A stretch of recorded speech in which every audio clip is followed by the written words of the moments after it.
Desafio LeetCode, dia 9 de dezembro. Então vamos lá. Bem, o problema de hoje diz: Binary Tree Node Transversal. Dado a raiz de uma árvore binária, retorne os nós de acordo com o caminho em order. No problema de ontem, nós vimos o caminho pré-order. E dessa vez ele está pedindo em order, mostrando, né, provando meu ponto de que esse assunto é bem recorrente, é bem comum. E normalmente ele já está cobrando ali tema. Às vezes o Leet Code faz isso, às vezes ele manda exercícios seguidos seguindo um tema, uma linha de raciocínio.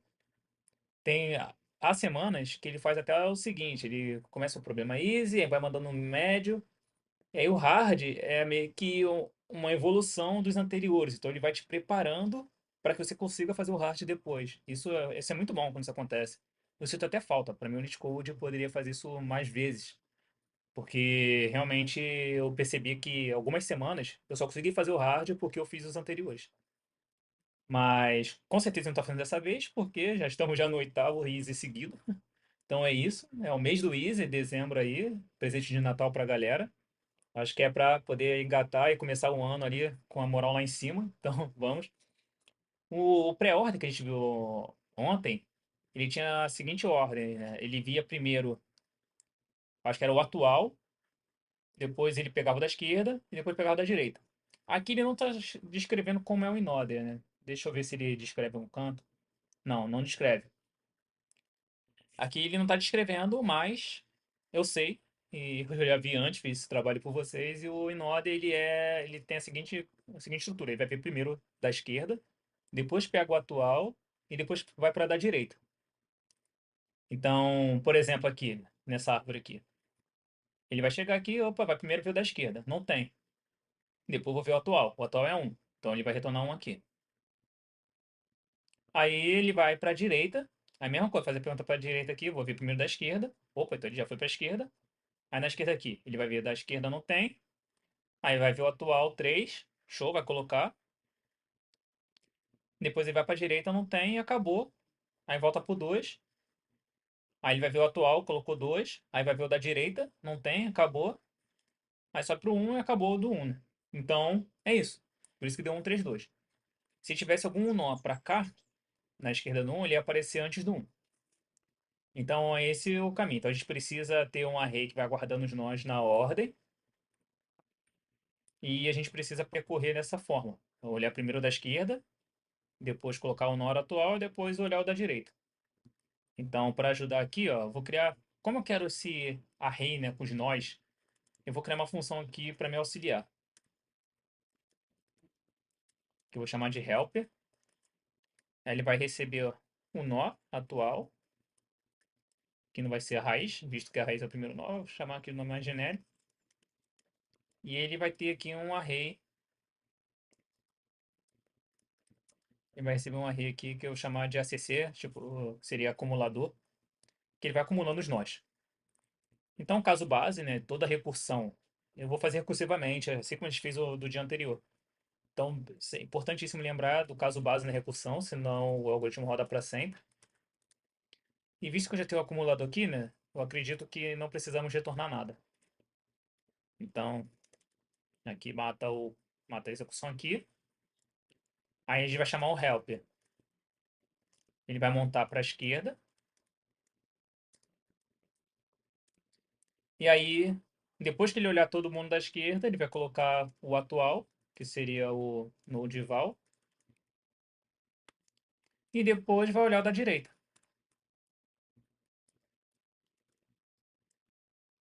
E acredito que seja isso. Vamos ver aqui. Aí, para chamar esse cara, eu vou criar meu vetor acumulador aqui. Pode ser nodes, são todos os nodes, né? E aí eu vou chamar o helper, passando o raiz e o nodes, e vou retornar o nodes. E agora eu vou rodar aqui para ver se passa nos problemas. Ah, passou nos três casos. Nenhuma surpresa. E agora vamos submeter para ver se passa em todos os casos. Foi, mais um para conta. Claro que olhando assim, tu me vê fazendo rápido, parece mais fácil do que realmente é. Embora o problema seja easy, é, ele exige alguns tópicos em mente. Eu posso listar aqui. Primeiro é, você está familiarizado com recursão.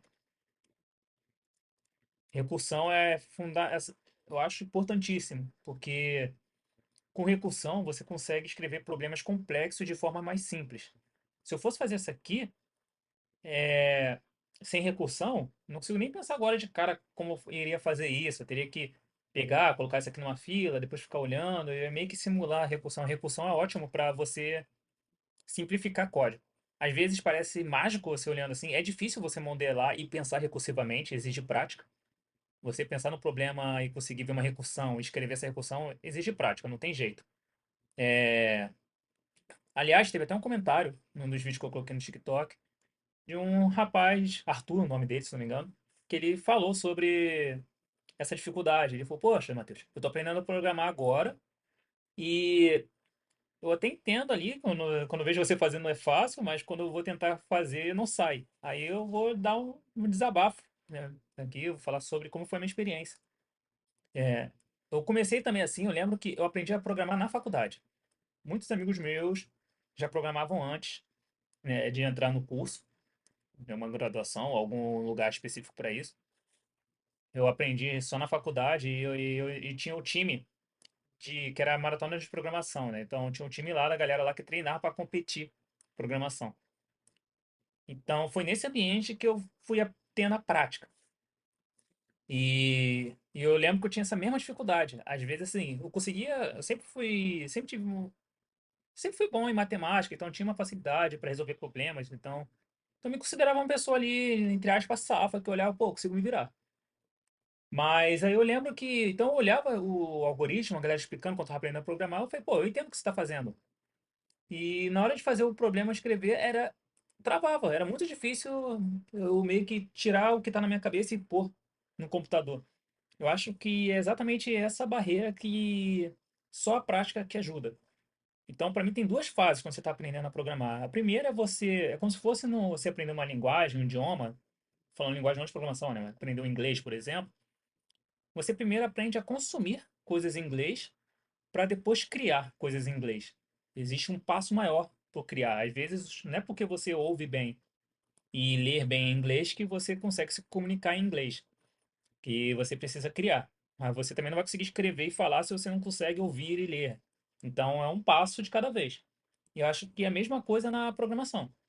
Então, assim, o primeiro passo é você chegar, ver cursos, entender como funciona o computador, como funcionam as operações básicas, como que eu faço loop, função, os tipos de variáveis.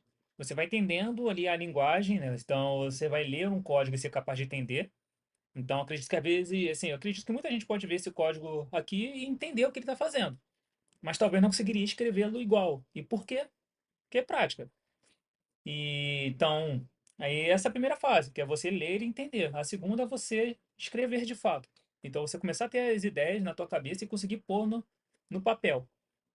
Então, nesse ambiente que eu estava treinando para maratona de programação, eu tinha que eu ficava fazendo muito no papel. E isso era uma atividade muito boa também. Então, assim, o que eu recomendo, uma forma muito boa assim, de usar o Elite Code para pôr em prática esses conhecimentos, é você pegar os exercícios fáceis, que nem eu estou fazendo aqui com vocês, os de dezembro, é ótimo para começar. E de preferência, se você está estudando linguagem de programação ao mesmo tempo, pegar de temas específicos. Ah, pô, acabei de aprender a fazer função e fazer coisas com string. Pô, entendi como funciona a string no computador, então vou fazer algum exercício básico de string.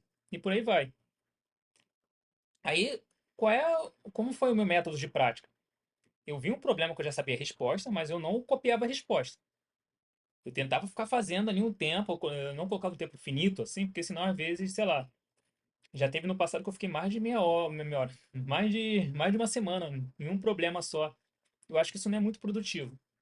Porque, assim, a tentativa é produtiva até um certo ponto. Depois é só estresse e você não evolui mais, você fica só travado. Então, eu geralmente, o que eu faço, aí vai variar, se talvez com a sua rotina de estudo você vai encontrando esse tempo certo de parar. Mas é definir um período, seja um dia, uma hora, algumas horas ou minutos, por aí vai variar de pessoa a pessoa, mas tu define esse tempo, esse espaço de tempo para tentar de fato. Tu vai tentar, aí tu não vai conseguir. Você está no início ainda, E é normal. Na verdade, é bom que você não consiga, porque é sinal que você está tentando fazer algo novo que você realmente não sabe. Se não, se você simplesmente já chegar a conseguir fazer tudo de primeira, é sinal que você já sabia e não está aprendendo nada. Então, eu gosto de pensar assim, que ajuda. Então, o que acontece?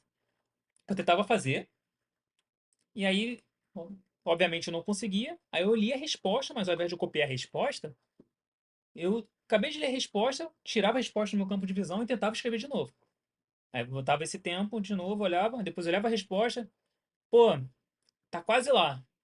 Aí, sei lá, claro que algumas vezes eu roubava e aí chegava, sei lá, na segunda vez ou na terceira, eu copiava e já jogava logo a resposta. Mas com o tempo isso foi diminuindo. Tanto que com a prática do Leet Code agora aqui, se você perceber, talvez muita gente aqui olhe, já tem, algumas pessoas já possam ter percebido, outras não. Mas assim, eu estou escrevendo código de primeira aqui com vocês e ele já está compilando, já está rodando. Programando é muito fácil você escrever errado alguma coisa, esquecer sintaxe, ou não saber qual algum método que você pode usar de cabeça. Ainda mais aqui nesse caso do Discord que não tem autocomplete. Então, outra dica que eu dou, evitar autocomplete nesse início de aprendizado, acho que atrapalha, porque o ato de você estar escrevendo e pensando que está escrevendo ajuda a memorizar. Então, no meu caso aqui, com muita prática já de Leet Code, mais de 400 dias aqui consecutivos, chega uma hora que você consegue escrever um código que roda já sem auxílio, né? Eu não cheguei aqui. Então a ideia. Eu tô lendo com vocês o problema e tô falando, caraca, eu vou fazer isso, isso e isso. Eu consigo escrever um código que faz isso, isso e isso. Eu acho que essa habilidade você tem que buscar. Acho que até mais do que resolver o problema de fato. Às vezes é mais interessante você ter tido ideias e ter conseguido implementá-las do que você necessariamente chegar e submeter um problema que resolva. Sei lá, sem entender completamente o que está rolando, sabe? Então, o segredo para mim é esse, e ser sempre sincero com você em relação ao estudo. Assim, você olhar, caraca, eu estou realmente melhorando ou não? Às vezes só estar fazendo os exercícios ou só estar lendo não significa que você está evoluindo. Então tem que ficar atento, porque é nesse olhar crítico que você vai mudando o seu método de estudo. Então, até eu chegar nesse método que deu certo para mim, pô, tem várias outras coisas que deram errado. Eu acho que é isso. Então, estudando e, assim, e com a prática no estudo também você vai aprendendo a estudar mais certo. Aí a dica que eu dou é essa: pegar exercício easy, tentar fazer, não conseguir, olha a resposta, mas não copia a resposta direto e tenta copiar de novo. Com o tempo você vai começando a ver padrões. Então eu já estou acostumado com diversos problemas, então eu já sei já mais ou menos alguns padrões e por aí vai. Mas é isso aí, galera. Espero que tenham curtido e até a próxima. Valeu!